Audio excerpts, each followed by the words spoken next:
Welcome back, guys. We're going to take a look at some more trigonometric identities, this time focusing on identities connected to the Pythagorean Theorem, which hopefully is your favorite theorem. In fact, some of you, it's the only theorem you actually remember. So I hope that's going to be pretty useful for you. What I'd like you to recall is that the x value in our unit circle is related to the cosine of theta.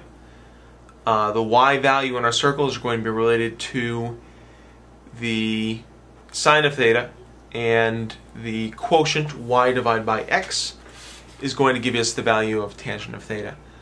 If I were to set up this triangle where I have one leg x, one leg y, a right angle between them, and a hypotenuse of 1, I could write the Pythagorean theorem: the sum of the squares of the legs equals the square of the hypotenuse. X squared plus y squared equals 1 squared. In other words, x squared plus y squared equals 1.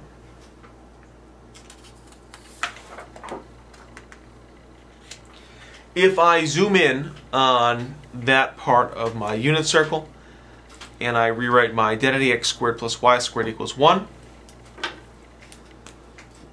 I remind myself that sine of the angle is going to be my y-coordinate, cosine of the angle is going to be my x-coordinate. I can establish a new identity by replacing x with cosine. So I'm going to have cosine of an angle squared.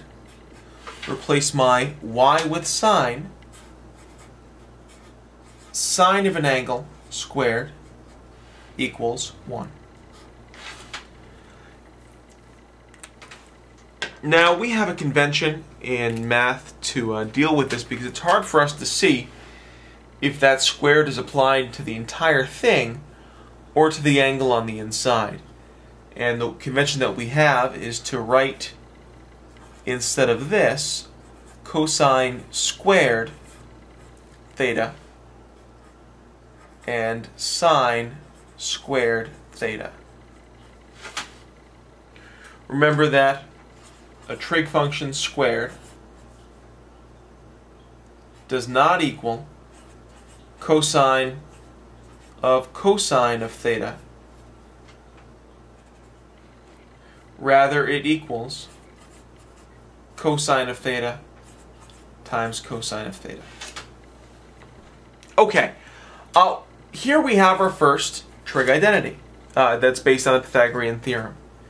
In fact, we have a whole slew of these that are based on some pretty simple algebra from doing these problems. The first one, which we just established, sine squared plus cosine squared, both of theta, equal 1.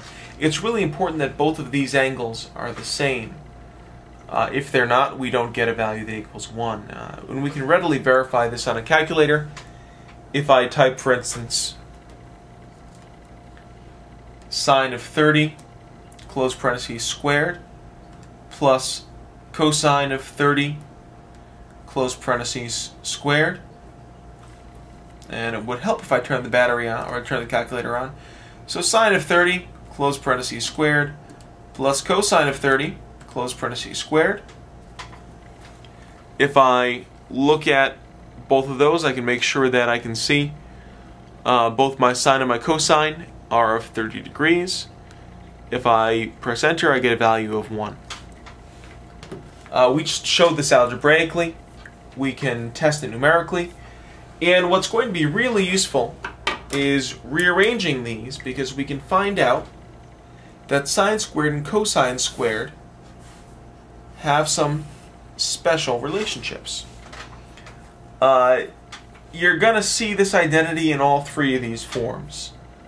And this is possibly the most important trigonometric identity for you to remember.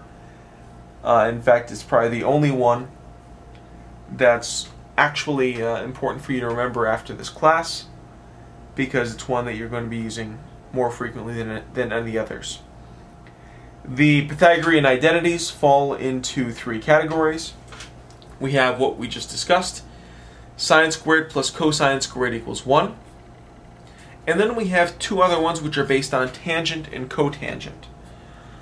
We can verify these, but we're not going to do it here and now. The first identity is 1 plus the square of tangent of theta equals secant squared of theta.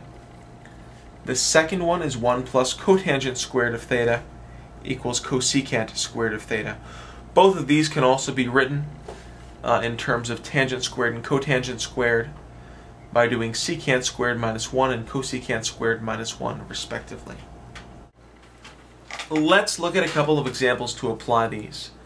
In the first example, we have secant squared of x times the quantity of 1 minus sine squared of x. I hope you remember, or can refer to your notes to see that this 1 minus sine squared of x is another way to write cosine squared of x. Okay.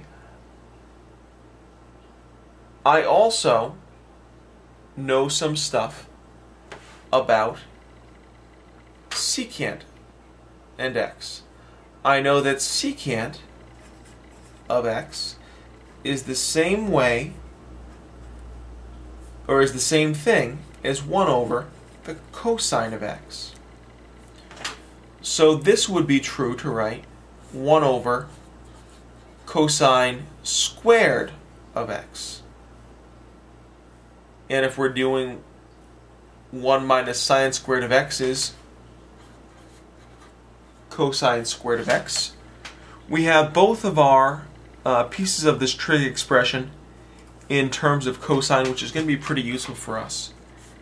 If I multiply these guys, I get cosine squared of x over cosine squared of x, which equals 1. Sometimes trig identities are useful because we can take a complicated looking expression and show that it reduces to something pretty easy to take a look at. Our second example using the Pythagorean identities is going to be set up in kind of a similar way. Here I have the Greek letter phi. I'm not sure if you've seen that before. And it's also frequently used, like theta, to deal with angles. Sometimes it's called phi. I tend to pronounce it phi. Here I have the sine of angle phi times the quantity of the cosecant of phi minus sine of phi, close parentheses. Okay. What I might do here is maybe convert cosecant to sine, so I have all of these guys in the same trig function. So I have sine of phi times 1 over the sine of phi minus the sine of phi. Okay? I'm going to use something from algebra and do some distribution. And I get sine of phi times 1 is sine of phi over sine of phi minus sine of phi times sine of phi, sine squared of phi. Okay. Sine phi divided by sine phi is going to be 1. 1 minus sine squared of phi. Well, that's something that we can handle. 1 minus sine squared of phi is going to be cosine of phi, cosine squared of phi. We took a complex-looking trig expression. We simplified it into a single trigonometric function.